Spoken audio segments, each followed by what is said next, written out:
We've got a guest speaker here today who has just entered the room, and it's very exciting to have him with us. I've known about Brian and known about his work for maybe 10 years now, and see him as a motion a graphics person, and have been able to watch some of his different incarnations, the different projects he's done. I'm going to go over the questions that you guys kind of submitted. And while I'm bringing up the questions y'all submitted, Mr. Behm, go ahead and introduce yourself and tell us what you've been up to. Hey all, how are you all doing?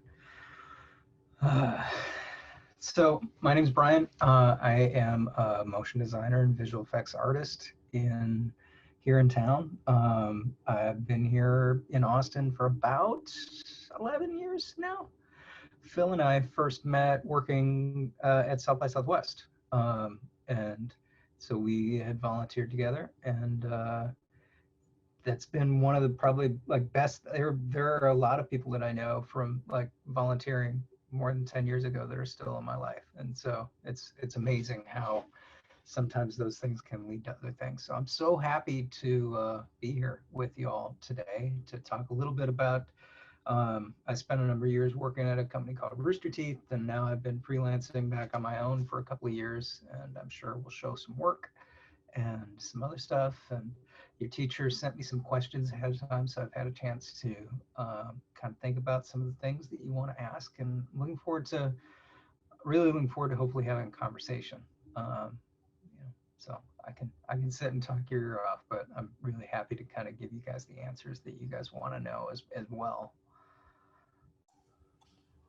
Chat is open. If anybody would like to pop a question in there.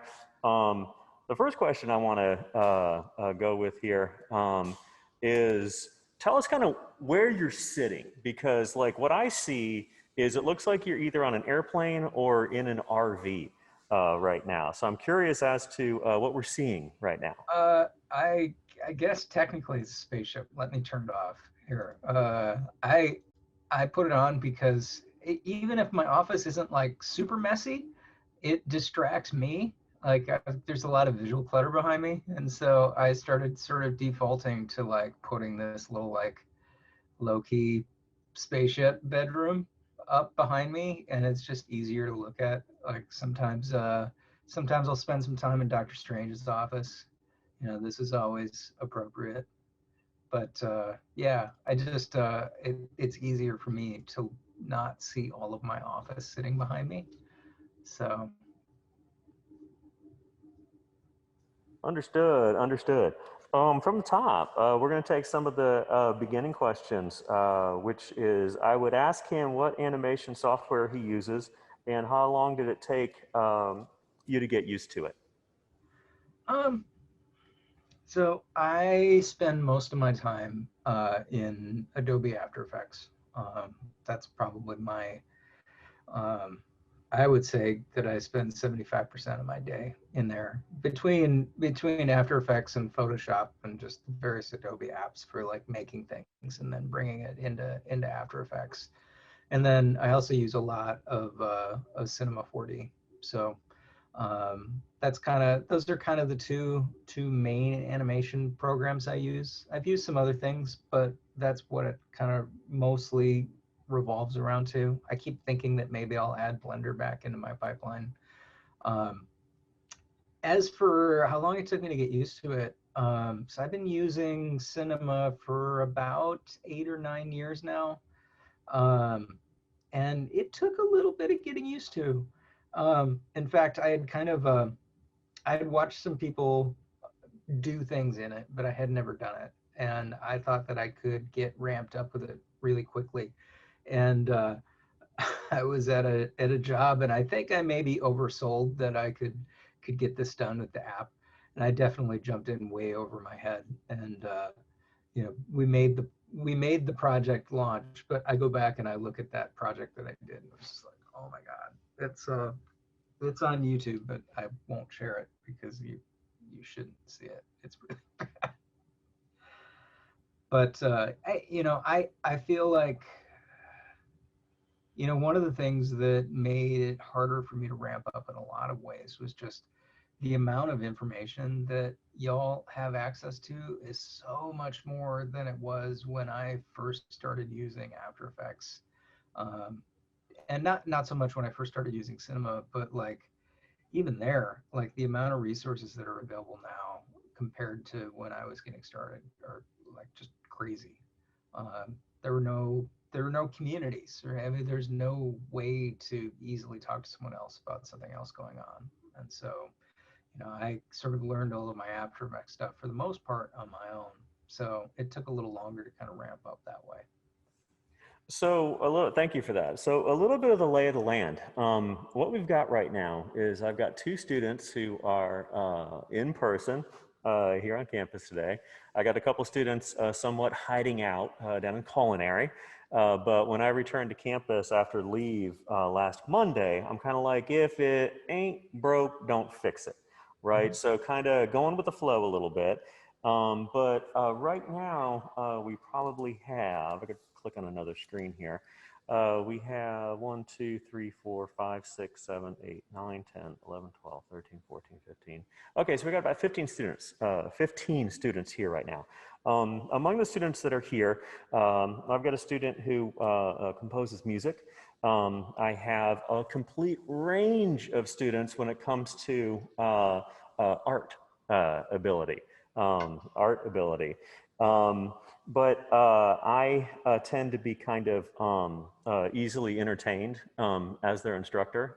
So as I see the work that they're turning in, I attend, and the work is things like take a picture of something that's important to you and tell me why it's important and put it on Padlet, right? So Padlet's online, and then pictures pop up, and the students can kind of see who's sitting next to them, to the right of them, to the left of them. And it's a mix right here of freshman through senior. So it's a pretty good range, but pretty much everybody's been, kind of working from home. The students have been kind of working virtually. So this school year kind of lends itself to, anything we do is from, a standpoint of, science fiction, or it's just not a normal year, right? So that's kind of the lay of the land. I've been attempting to kind of build community and and build up some work with the students. So it's kind of every class period we have a folder, gather some things together. We had a good Halloween video, which was when I was here, back in October before I left for a bit.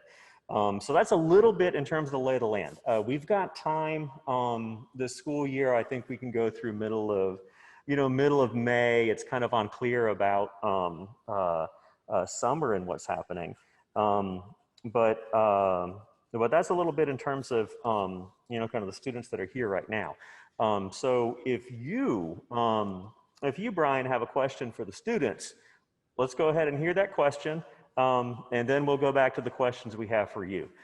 So what questions do you have for the students here today? I mean, the thing that I'm always curious about is what's exciting them. What gets them jazzed? What are the things that you're being really inspired by?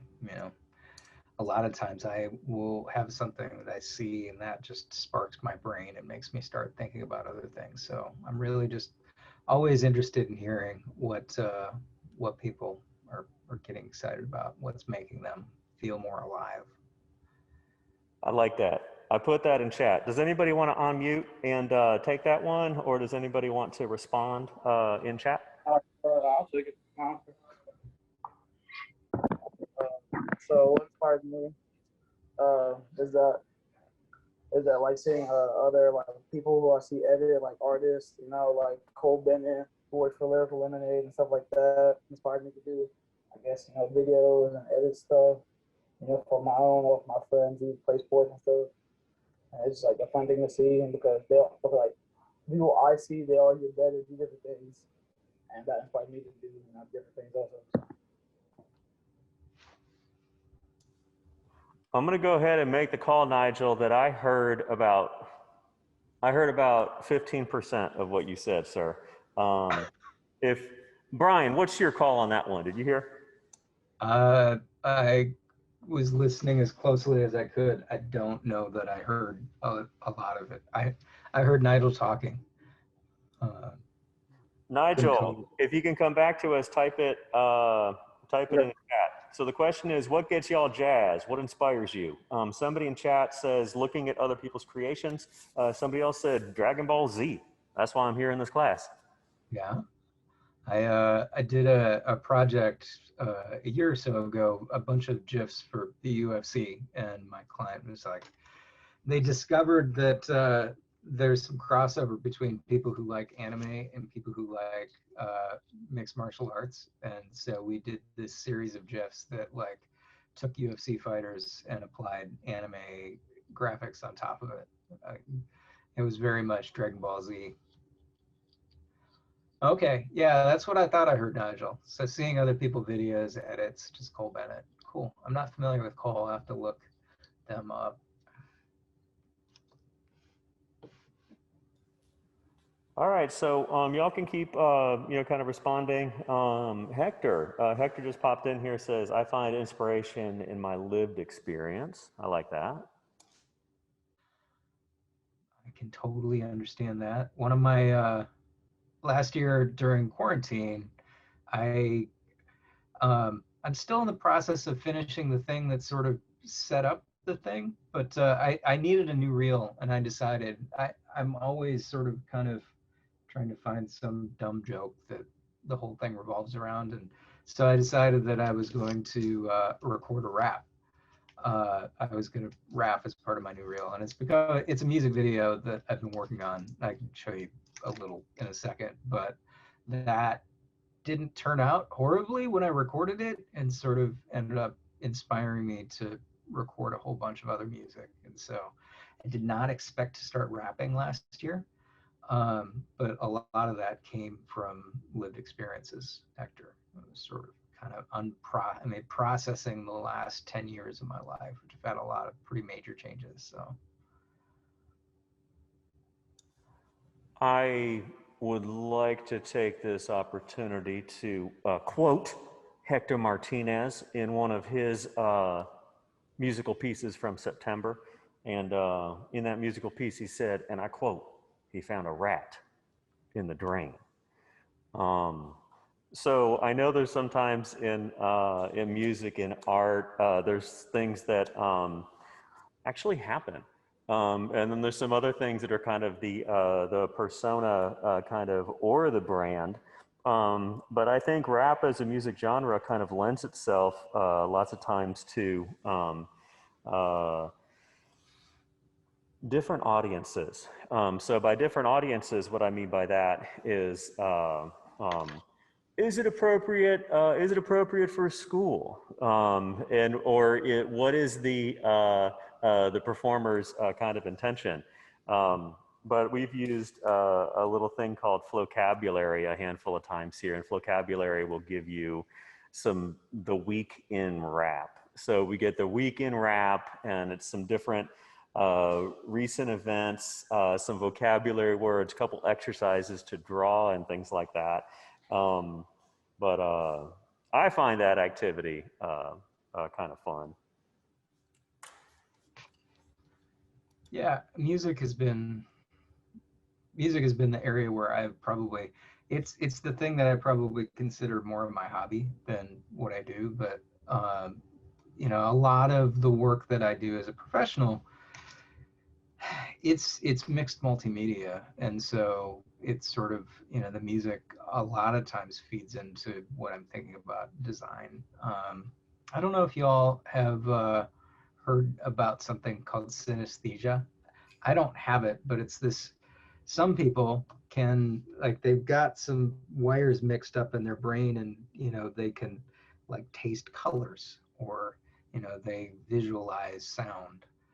And it's this thing where one sense ends up sort of taking in something from another sense. And I feel a lot of times, like in my design work, where music sort of like explodes in my head and I can visualize what I would do with it. And so, you know, music has been like a really big part of what I do.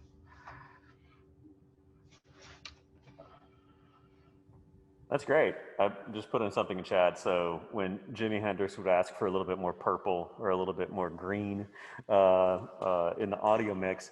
So some of the questions that we sent over to you, Brian, which any of them jump out at you, or any one you want to pick to respond to? Let me pull up the list that you sent. How was your journey to get to where you are now? I mean, well, that's a big question that could be like an hour of talking. But you know, in a way, it has to do, right, the last decade, in part, has to do with what I mentioned at the beginning about meeting Mr. Getz at South by. We moved to town and we didn't really know many people at all. And I decided that I'd done some work for some other festivals and thought I should, you know, if I go volunteer at South by, at least I can sort of get in and maybe meet some people around town that are here doing things. And, you know, one of the great things about volunteering for places is that you can do more than you would normally get to do. And so I was working on the video team for South by, and they needed some graphics for something that we were working on, and nobody's getting paid. So they're just like, sure, yeah, go ahead and do it. I later on had those graphics in my reel, and I had done some work for some people locally on a film, and they had made some connections to the people at Rooster Teeth, and I'd sent over a reel, and they saw the South by graphics in there, and they thought it was so amazing that I'd done work for South by, even though I hadn't really done work for South by. I'd just been volunteering. But it blew their mind. Oh my God, we've got to get the guy who's done work with South by Southwest. That's so cool. So anyway, yeah, I mean, you just never know how an opportunity is going to end up influencing the future. And so you just kind of go into things and have the best experience that you can, and try and make the most happen out of a situation. And so volunteering at South by ended up like pretty dramatically impacting the next 10 years of my life, because it led to working at Rooster Teeth for 7 years. That's a short version of the journey, but obviously there's lots of other things. What made me get into animation and media? I think I do what I do in part because I like working with people, but I also hole up in my office by myself and am very okay just being alone.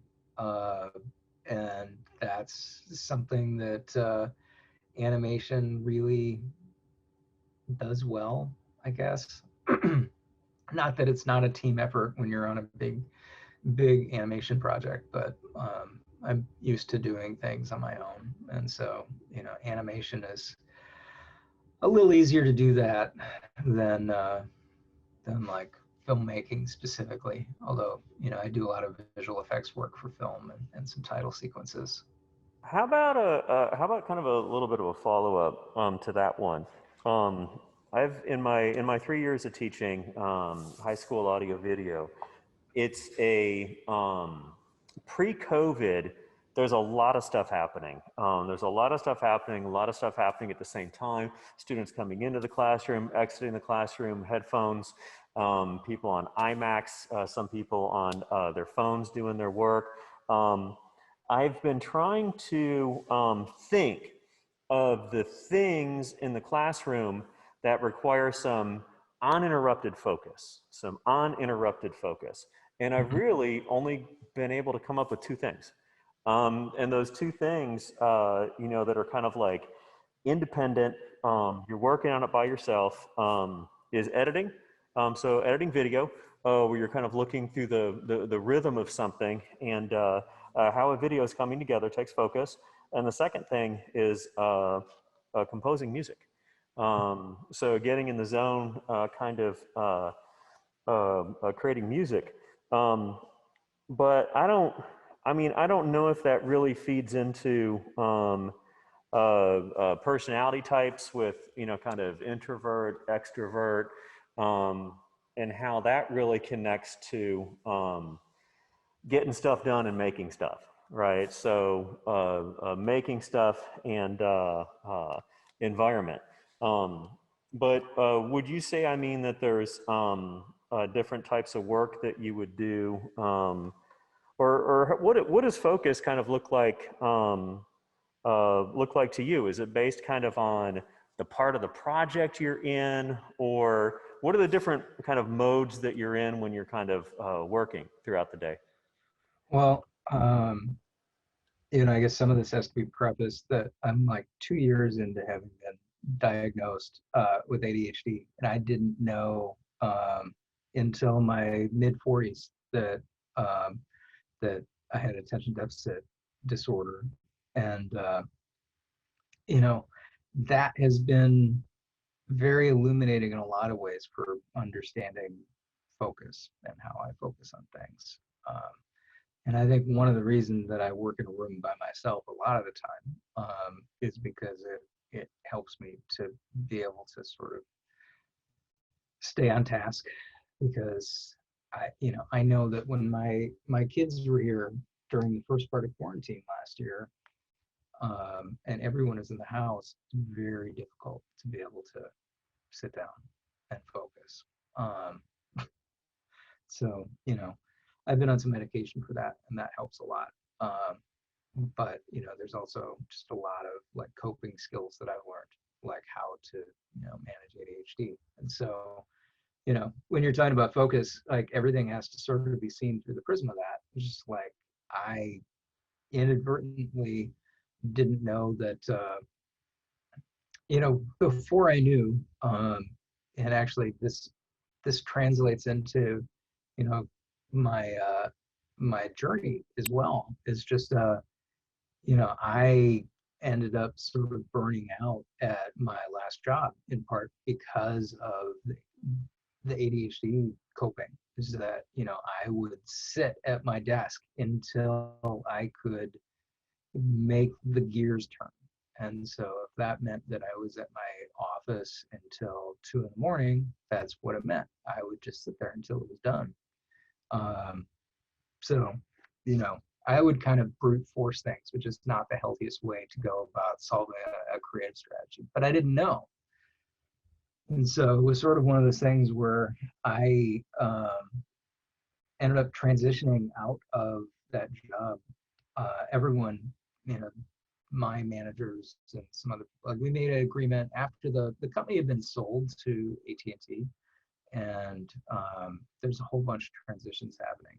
It made sense for me to leave. And so a couple of years ago, I went through a big transition where, while I was having, trying to figure out what this new freelance life was going to look like, I started to try and unpack why I had a hard time focusing, and that led to that.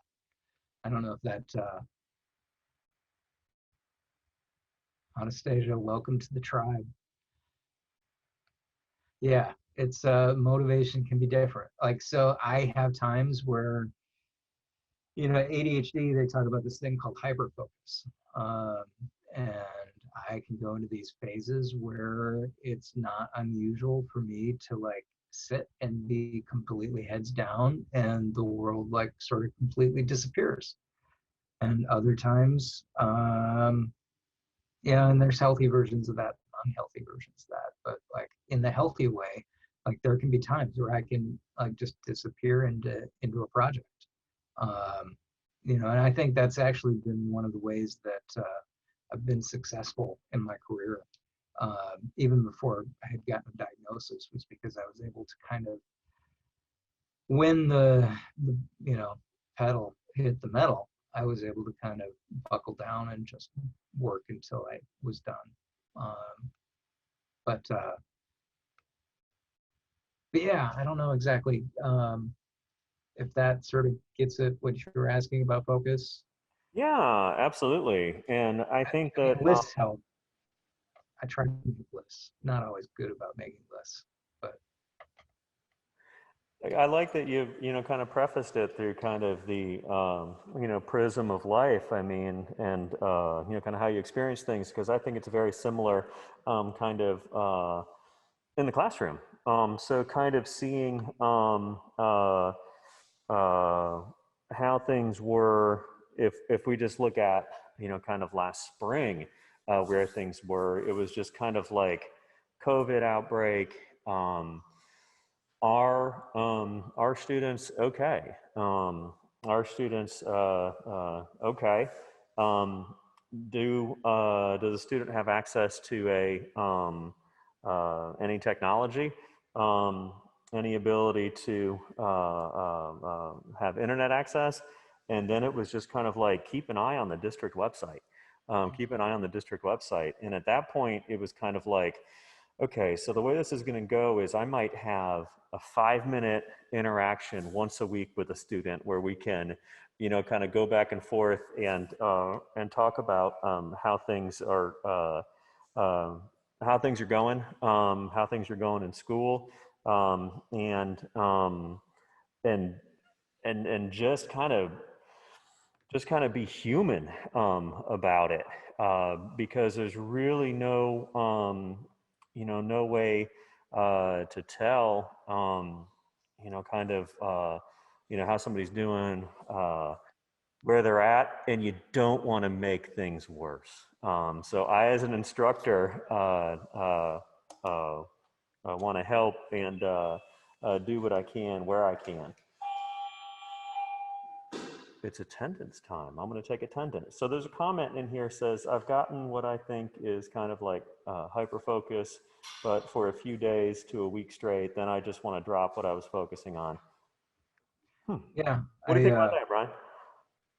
There are lots of ADHD memes about hobbies, and stacked up hobbies. And I definitely, if I were to turn the background off, you can see all of my hobbies floating around in the background.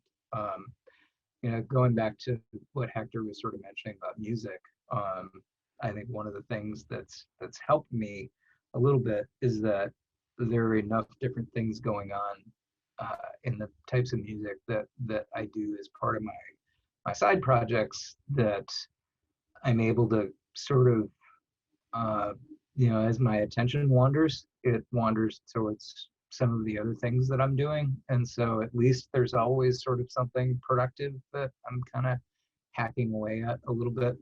And so that's been a little helpful. That, I guess that's another strategy that I use. Just like all of my hobbies sort of revolve around creative things. And so at least if I wander, like Anastasia was mentioning, I can wander to something else that's also sort of productive. I think that I think kind of pacing yourself is something that kind of has worked for me historically. One of the things that I share with some of my students who are interested in college, I kind of share with them how I finished college, and that is kind of when I figured out that I had to get things done ahead of time. So what I learned was I had to get my work done 24 hours ahead of time. So that meant I wasn't rushing at the last minute. If somebody needed help, or if I got blindsided by something or something took a little longer, I wouldn't miss deadlines. But the underlying, kind of a thread to that is also, did I feel like doing it? Did I feel like doing the work? And if I was making up kind of the deadlines for myself, it was like I could find a way to pace myself to get stuff done ahead of time.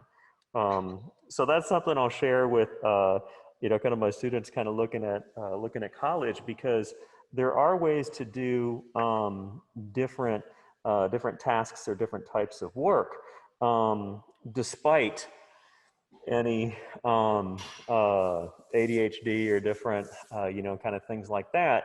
But you just can't. You got to find ways to keep the stress level down and pace yourself, I think. Yeah, I mean, I'm not always good about keeping a bullet journal, but like, the guy who created the bullet journal, was also neurodiverse and did it in part because he didn't always trust his memory, and being able to get something down on a page was able to sort of back up his brain in a different way. And he could use that as a way to offset. And so I get into rhythms with that, and that's really helpful. But yeah, I mean, I don't disagree with you.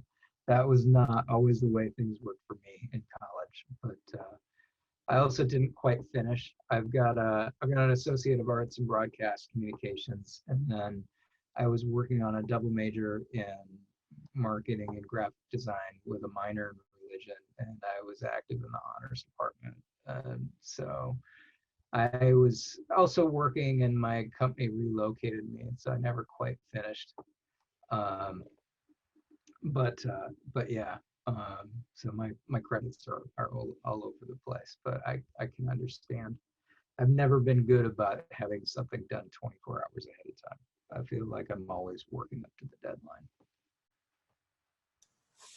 Do we have any procrastinators in the crowd? Students, what do we think? I mean, how do y'all feel about, kind of, deadlines and pacing yourselves? JC has given me a thumbs up there.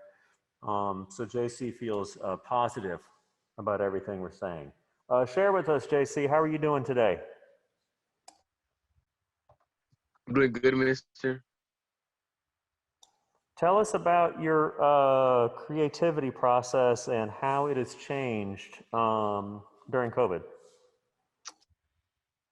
I don't really know how to explain it, but I guess my creativity has changed from, seeing things in the outdoors to just everything focused about the online.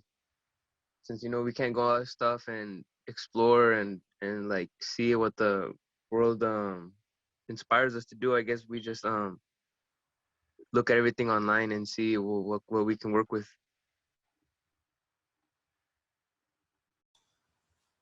Slam dunk. Slam dunk. What else y'all think? You can put it in chat, or you can unmute and share it with us. What do we think about what? Justin, how has your creative process changed since COVID started? Well, I don't have to worry about going to school, like getting ready for school or anything. That's been great. Aside from that, yeah, I guess I can focus on other stuff aside from school more because I kind of have more time. Like, it's weird. I hear that. In chat here, okay, I gotta give Nigel props for something here. So Nigel says, I've been mainly just procrastinating on work, but like editing and animation is my getaway though. So Nigel's down in culinary right now. And the other day I was like, Nigel, I'm mute, walk around, show us what you got. Show us what's happening. And when I say culinary, like I don't mean cooking class. I mean commercial kitchen. This is awesome. Nigel, do you want to share with us what's going on down there, or is now a bad time? Can you hear me? Yep. Okay. Well, I could like give y'all just a little tour of what we're doing real quick for like the next 2 minutes. All right. This is me. Hey. All right. So what I'm doing. So we have a little mise en place thing. So like a little thing that we're doing. So this is Belgian waffles for the morning because we don't have anything for breakfast. So that's what we're doing right now. And then they're doing cake. They're doing red velvet cake, all three of them. And then to go with our waffles, chef's doing a coconut chicken heart. Yes, we are making some coconut chicken strips. We got our coconut panko mix here. I've got Emily mixing up our batter over here, and I'm about to put up our chicken. Yeah. So that's pretty much it for the morning. That all sounds super tasty. Thanks. Nigel, that was awesome. Thanks so much for this. for that. So another comment, COVID's made school much harder. So it's hard, so some folks can't come to, school at all. And then there's kind of that TikTok, or the video that you all may have seen. If you didn't see this exact TikTok, you've probably seen something similar to it, but it's like, it's a person who's like, I'm at home, and then sits at a computer. Now I'm at work, and now I'm at home, and then I'm at work. And I leave work and I'm home, but I'm home, then I'm at work. So I think that's what some of the students are getting to here, because it's hard to be on top of the work. So I think one of the things that helped me a little bit at the beginning of quarantine is that I had started freelancing from home like more than a year before quarantine started. And so I'd already kind of gotten used to it a little bit. And I have a separate workspace set up. So I have an office that all of my stuff is in. And so technically I am like not at home as soon as I step into my office. But, and my family is mostly good about, understanding that if I'm in my office, I'm at work. And so that helps a lot. But yeah, I mean, I would think that like the one thing that I would encourage everyone to do is to give yourself some grace, is that, things aren't normal and you're not going to be as productive as you might want to be. And it's okay. This, even if it doesn't feel like a temporary thing, is a temporary thing. And I think, with the vaccines, like things are starting to slowly inch back towards whatever normal is. For me,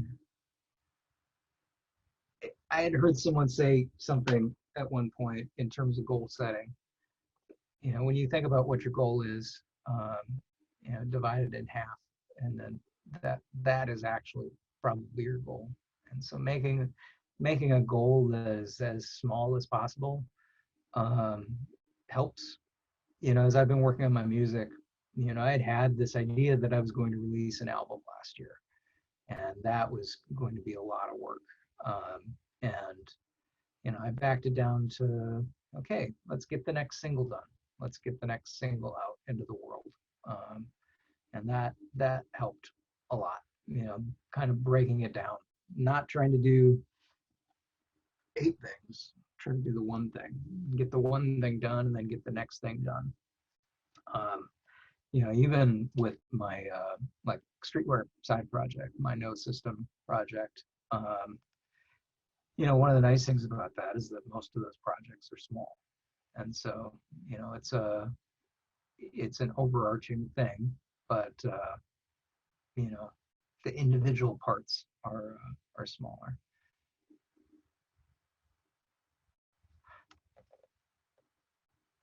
And I need to redo that. I'm in the process of relaunching that site. That's one of my current projects. So I have a whole bunch of new stuff that I've been working on, and it is very out of date.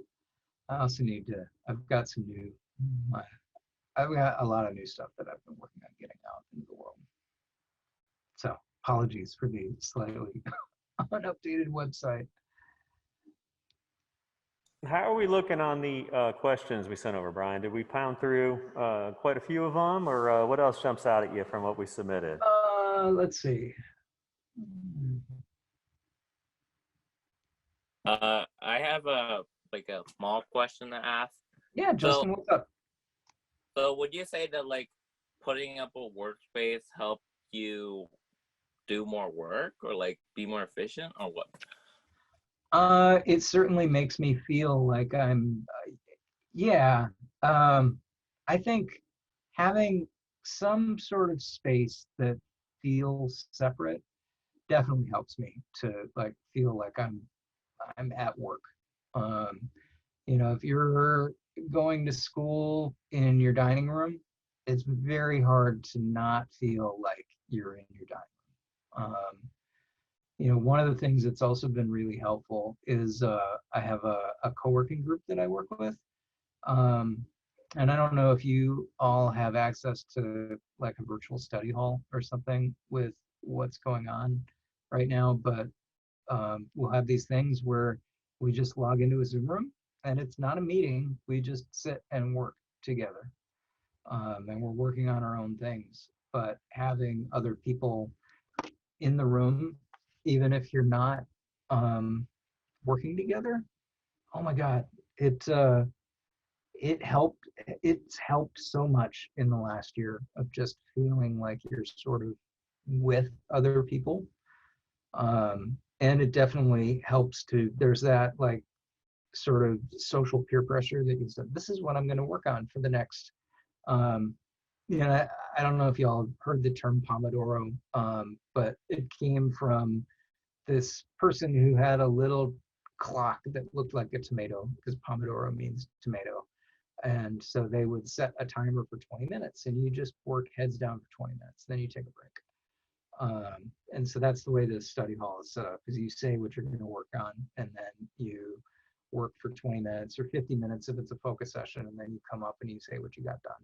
And that positive peer pressure of having stated that you were going to do something and then having to say what you did has been super helpful for me. And that little added dose of people being around, even if they're not here, you get into a rhythm where you feel like you're seeing those people at the office, even though you're not. Okay, that definitely makes sense to me. Yeah, that sounds like a good working flow. I don't know. It sounds great. Yeah, well, and you can do it on your own. You just even if it's just finding a friend from class and just saying, hey, we're going to log in and work independently. You can do that without setting up anything major. And that's kind of, a little bit the idea of how we've set up learning. So basically, this class starts at 9:15 and then goes 45 minutes synchronous, and then 45 minutes asynchronous.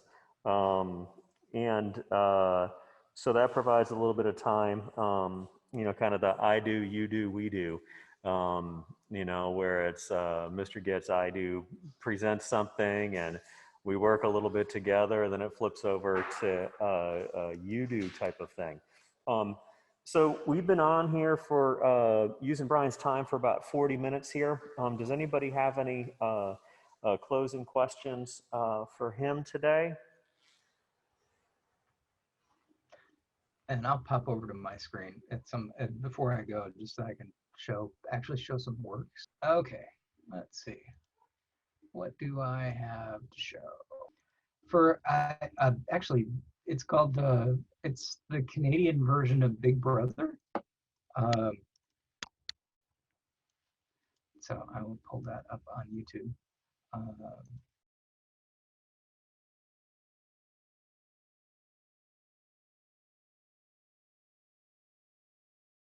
And then I've got this Photoshop plugin that, actually here, let me show that. That's actually really cool. So let me just grab. We did watch that one, Brian, last week. So the students did see that one, and I provided the link to them as well, I think. Okay, so this is this plugin that I was using. Let me open Photoshop up. So there's this plugin called InkLab that a company called Black Market makes that I love. So one of probably the aesthetics that is the biggest part of my design style is grunge, or like things that have been kind of broken down. And I love like old school printing techniques. And so what this InkLab app does is let's paste our photo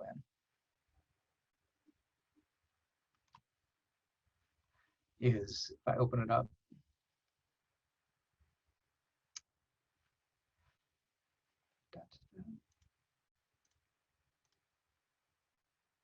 so I can set how dense I want to make. So let's make it really not dense at all, and we'll hit play.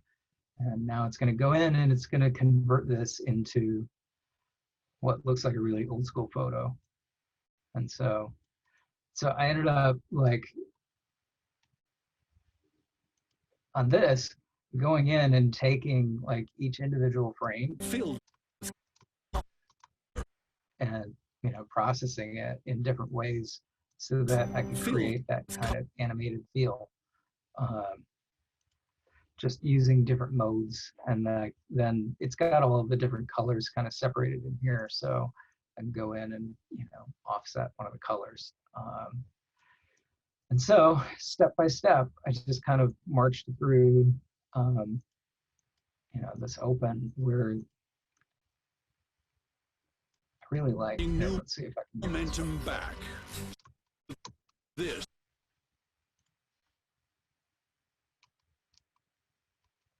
Yeah, so like this is one of probably my favorite frames in it. You know, this goes big, and then, you know, sort of Spider-Verse style, you see the vines kind of big with this, you know, these halftones that were created in the lab. So anyway, I love finding ways to use things in ways they weren't necessarily intended to. And it was so much fun to be able to share that with the people who make the plugin and be able to go, hey, look, this is what I did with that. And they were super excited too.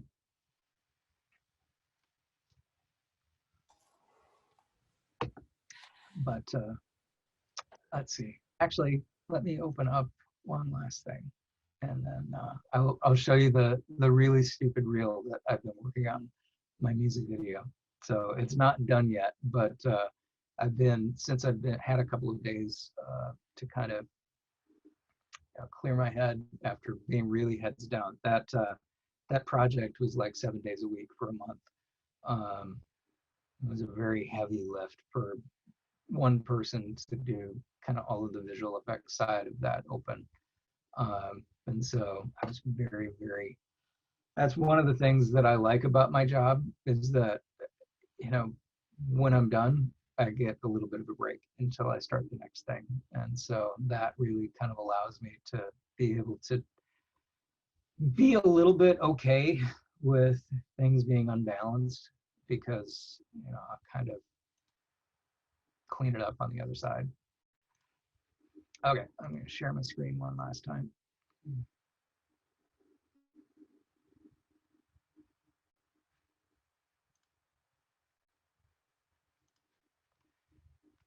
And Premiere is opening up. Come on, you can do it, Premiere. I believe in you.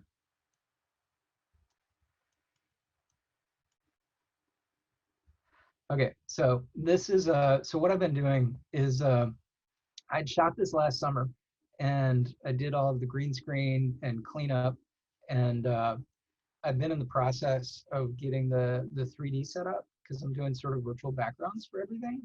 And so a lot of times when you're working in 3D, they'll do something called plate blast, where they just do like a really low res render so that they can get all the timing right. So this is me getting the timing right on.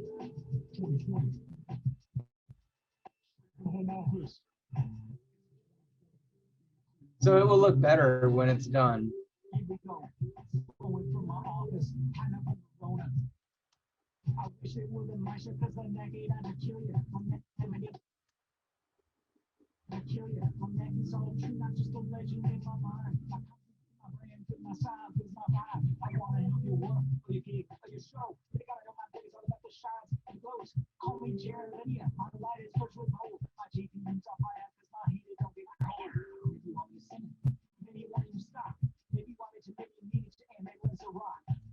So you can see it's coming. It's in various states of being done. So this is a, you know, I had modeled this kind of underground bunker the other day, and, you know, obviously it will look better than this. You know, it'll look closer to, you know, this stuff that's like more finished. So anyway, that's a tiny little sneak peek and a little bit of me rapping. That's awesome. That's awesome. Well, I guess, are there any closing questions that you have for for students or any, I just encourage people to, like, if you think you can't do something, maybe try it anyways. Just like, I did not expect to start rapping last year, and was sort of surprised when it didn't suck. Um, take small risks and go try something. And if it doesn't work out, it's okay, but you will at least have gotten the opportunity to explore. And explore and create, and take little risks, because at the end of the day, it doesn't matter. Like, you don't need to worry about your pride or anything else. It'll be okay. Like, there's more to win than there is to lose, and you're not going to be embarrassed if something doesn't work, or if you are, it doesn't matter anyways. Like, so, be okay with taking risks, because the benefit is more than the negative. all right, ladies and gentlemen, Mr. Brian Behm, thank you so much for being here with us. And everybody, let's unmute and give a shout or some clapping here, okay? Thanks for having me, all. I'm glad to come and hang out with you, even if it's not in person. Awesome. Well, have a good rest of your day, and thanks for being with sir. us. Bye-bye. Have a good day, y'all. Awesome. Man, y'all really killed that. Thank you so much, kind of for the questions popping up. Appreciate folks on muting, asking some things. This is something I wanted to do for a really long time, was bring Brian in to speak. So I've got a recording here that I am now going to stop.